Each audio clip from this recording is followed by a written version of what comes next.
The storm raged outside Blackthorn Point, the abandoned lighthouse trembling under the fury of the wind.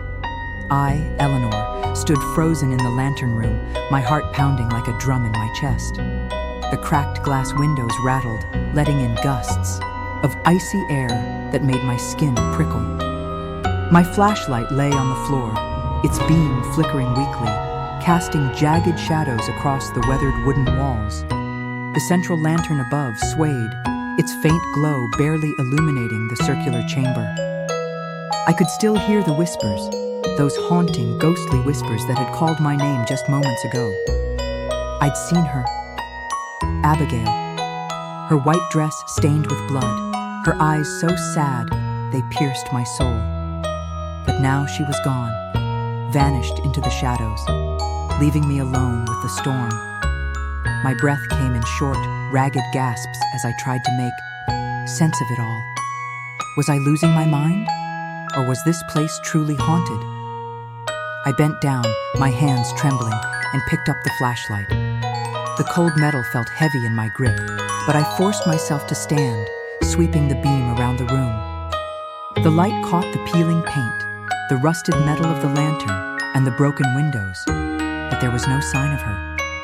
Yet the air felt different, colder, heavier, as if something unseen was watching me.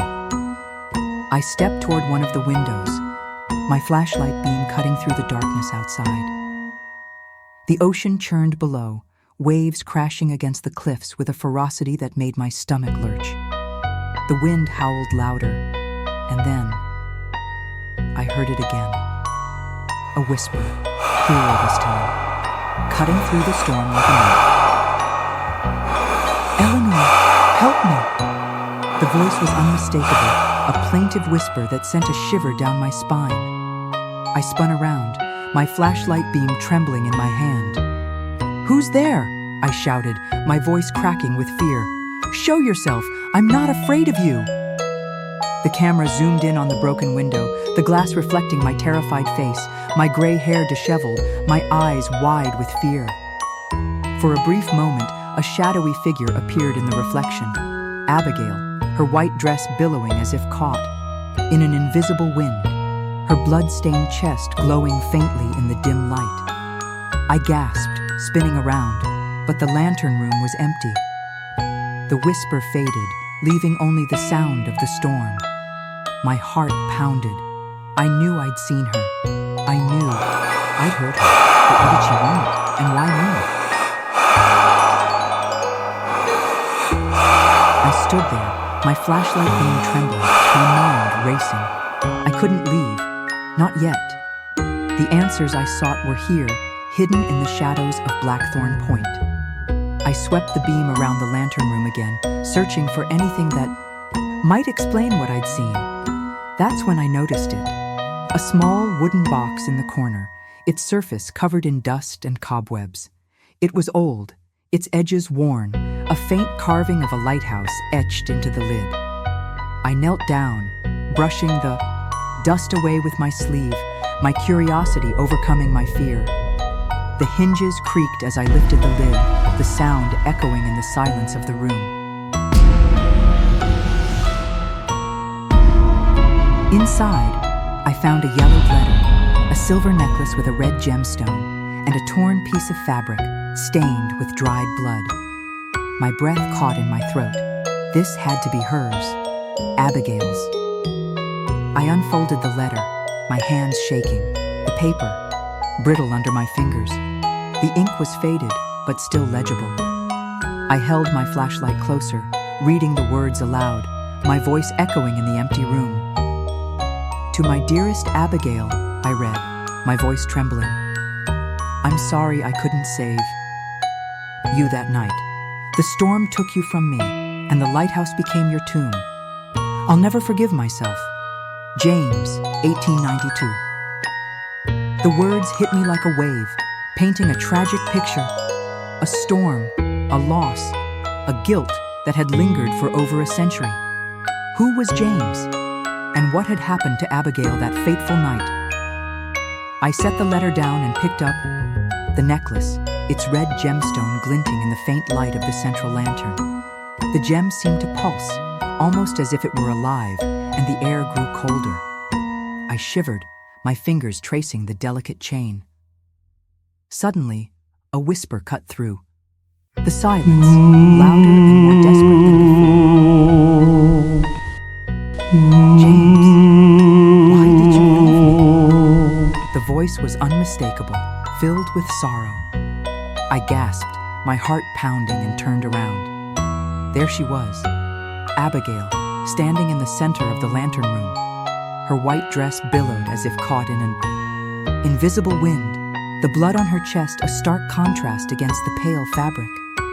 Her long, dark hair fell over her shoulders, and her eyes, those haunting, sorrowful eyes, locked onto me. The light from the central lantern flickered, casting her shadow across the walls, making her appear larger, more menacing. "Abigail?" I whispered, my voice trembling. "Is that you? What happened to you? Who's James?" She didn't answer, with words. Instead, she slowly raised a pale, trembling hand, pointing to the floor near my feet. I looked down, my flashlight beam illuminating a faint carving in the wooden floorboards, hidden beneath layers of dust. I knelt, brushing the dust away, revealing the carving, a +J, 1891. My fingers traced the letters, my mind racing. A +J. Abigail and James, 1891, a year before the letter was written. A love story, perhaps, etched into the very wood of this forsaken place. But what tragedy had befallen them? I stood, my flashlight beam steady now, my fear giving way to determination. The carving, A+J, 1891, burned in my mind. I tucked the letter and necklace into my pocket, my eyes scanning the lantern room for more clues.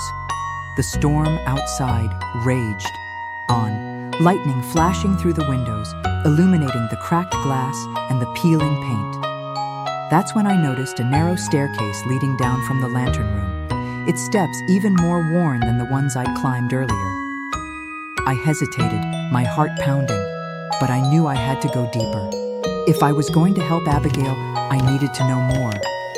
I descended the staircase, my flashlight beam cutting through the darkness, the steps creaking under my weight. The air grew colder with each step, the whispers following me, faint but persistent. "Find him, they seemed to say. The staircase led to a small room below, a keeper's quarters long abandoned. The room was cramped, with a single wooden table, a chair, and a shelf covered in cobwebs. On the table lay a dusty journal, its leather cover cracked with age. I approached the table, brushing away the cobwebs with my sleeve, my heart racing with anticipation. I picked up the journal, its pages yellowed and brittle, and opened it carefully, the leather creaking as I did. I flipped to the last page, my eyes scanning the words, my voice trembling as I read aloud. October 31st, 1892, I read, my voice echoing in the small space. The storm was relentless. Abigail tried to light the lantern, but the waves, they took her. I couldn't reach her in time. Her screams still haunt me. I can still hear her calling my name, begging me to save her. But I failed her. I failed my Abigail. The words hit me like a punch to the gut. James, the keeper of the Lighthouse, had been there that night, but he couldn't save her. The guilt in his words was palpable, a weight that had lingered in this place for over a century. As I finished reading, a sudden gust of wind blew through the room, slamming. The journal shut with a loud thud. I jumped, my flashlight beam darting around the small space. The air grew colder, the whispers returning, more urgent now. Find him. Find James. Clutched the journal to my chest, my mind racing. Find James. What did that mean? Was he still here, in this forsaken place? I raced back up the narrow staircase, my flashlight beam bouncing with each step. the journal clutched tightly in my hand. The whispers echoed in my ears, urging me on. Find him. Find James. I burst into the lantern room, my breath coming in short, ragged gasps. The storm outside had reached its peak, lightning flashing almost continuously, illuminating the lantern room in stark, flickering light. The ocean roared below, waves crashing against the cliffs with a ferocity that shook the lighthouse. Abigail stood by one of the broken windows, her back to me, her white dress glowing faintly in the dim light. Her long, dark hair fell over her shoulders, and her presence filled the room with an icy chill. I stopped, my heart pounding, my voice trembling as I spoke. Abigail, I said, my voice gapping with emotion, I found this.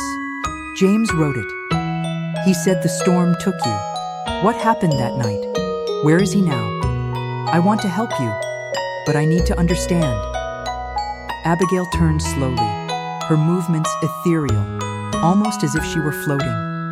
Her haunting eyes locked onto me, filled with a deep, unspoken pain. She didn't speak, but her lips moved slightly, forming the words, "Find him." She raised a pale hand, pointing out the window toward the cliffs below. "Find him! Find James!" Her voice was unmistakable, a plaintive whisper that sent a shiver down my spine. A bolt of lightning flashed, illuminating the cliffs outside. For a brief moment, a shadowy figure appeared on the rocks. A man in a black cloak, his face hidden, holding a lantern that glowed with a faint, ghostly light. He stood motionless, staring up at the lighthouse as if waiting for something. I gasped, my flashlight as I focused on the figure. "James, he's still here?" I whispered, my voice trembling with shock. "But how? Is that his spirit?" Another bolt of lightning flashed, but when the light faded, the figure on the cliffs was gone, as if he had never been. There.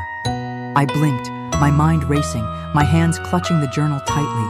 I turned back to Abigail, but she had vanished, leaving the lantern room empty once more. I stood alone in the lantern room, the journal in my hands, a heavy reminder of the tragedy that bound Abigail to this place. The central lantern flickered one last time, then dimmed, plunging the room into near darkness. The storm outside began to calm, the wind softening to a mournful howl, the ocean's roar fading into the distance. But the whispers lingered in my mind, their meaning clearer now. Find James. A name that echoed through time, a man whose guilt and sorrow might have tethered him to Blackthorn Point as surely as Abigail's spirit was bound.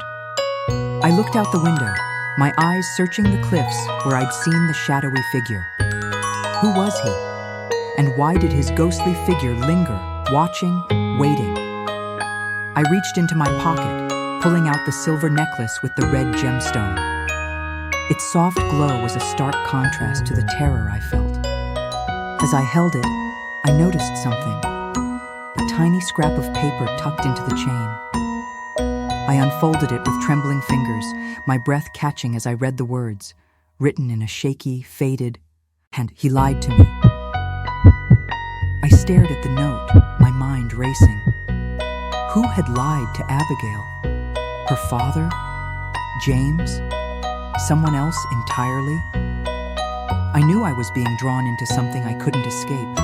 It was something that would change me forever. I knew I had to go back to the lighthouse. I had to face the whispers to uncover the truth.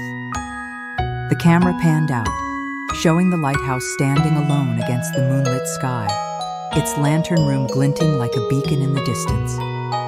I, Eleanor, had only begun to unravel the mystery and the danger of Blackthorn Point.